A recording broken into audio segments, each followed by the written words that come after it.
हरे कृष्ण। भगवत गीता का एक बहुत प्यारा सा श्लोक है, देहिनोष्म यदा देहे कौमराम यौवनम जरा तथा देहांता प्राप्तिरः धीरस्य तत्र न मोहयति।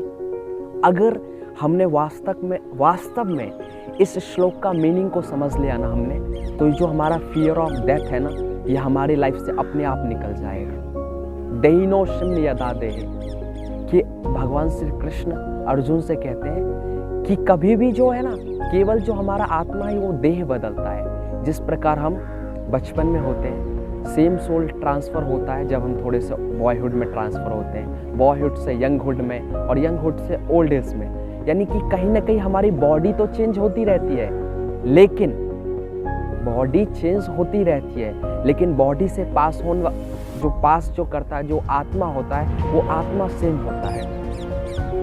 कहीं ना कहीं हम हर दिन अपने कपड़े तो बदलते रहते हैं, लेकिन कपड़े पहनने वाला व्यक्ति हम स्वयं ही होते हैं। आज मैं धोती पहन रहा हूँ, कल मैं पैंट पहनूंगा, परसों मैं ब्लेजर पहनूंगा।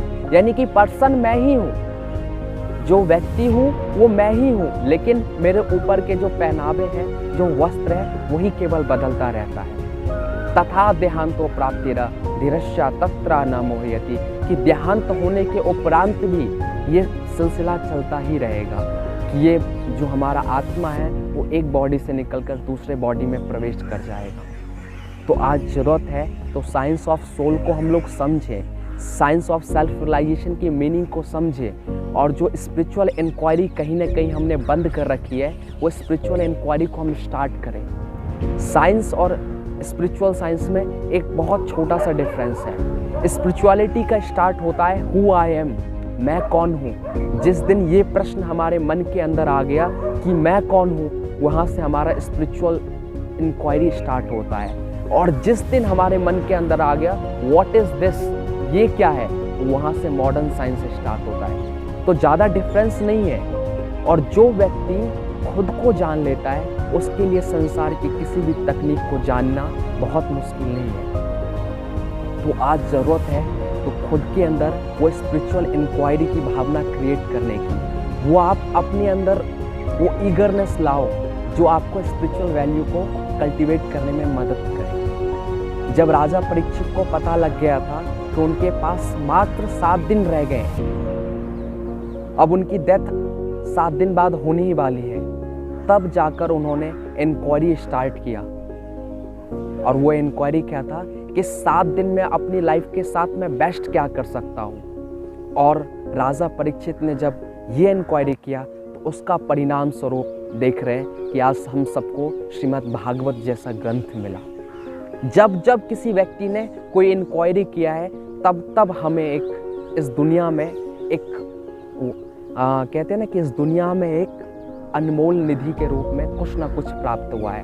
किम कुर्वतः संजया, एक छोटे से प्रश्न ने पूरे भगवत गीता को हमारे सामने प्रस्तुत कर दिया। धृतराष्ट्र ने पूछा था संजय से, किम कुर्वतः संजया, कि हे संजय, युद्ध के मैदान में मेरे पुत्र और पांडव पुत्र जो ये दोनों एकत्रित हुए हैं, ये दोनों क्या कर रहे हैं। और इसका परिणाम स्वरूप क्या हुआ कि हमारे पास भगवत गीता जैसा एक अनमोल ग्रंथ आ गया। चाहे वो परिवर्तन स्पिरिचुअल लेवल पे हो, चाहे वो परिवर्तन मटेरियल लेवल पे हो, जब जिस व्यक्ति ने अपने आप से प्रश्न पूछा है और उस प्रश्न के जवाब में एक बहुत बड़ा रिवॉल्यूशन आया है, वो रिवॉल्यूशन वो सारे मानव समाज के लिए एक कल्याणकारी होता है। कृष्ण ने कहा था अभाव ही जननी है आविष्कार की, अभाव ही जननी है आविष्कार की, कि जब किसी व्यक्ति ने अपने आप को प्रश्न पूछा है, उस व्यक्ति ने समस्त मानव जाति को बदल कर रख दिया। उससे उस प्रश्न के जो जवाब मिले, उस जवाब से समस्त मानव जाति का कल्याण हुआ है। तो आज जरूरत क्या है, प्रश्न खुद के पूछने की। और जिस दिन मैं कौन हूँ, मैं यहाँ पे क्यों आया हूँ और मेरा क्या कर्तव्य है, और बहुत सारी चीज़ें जो हमारे मन में प्रश्न उठते हैं या नहीं उठते हैं तो उठाने हैं। और जिस दिन इन प्रश्नों की तलाश में हमने अपने जीवन को शुरुआत कर दिया, तो जब देखेंगे कि जैसा ही जवाब आएगा ना, जवाब हमारे सारे जीवन को चेंज कर देगा, हमारे जीवन के मायने को बदल देगा, हमारे जीने के तरीके को बदल देगा, हमारे सोचने का तरीका बदल देगा, हमारा सारा पैटर्न बदल जाएगा।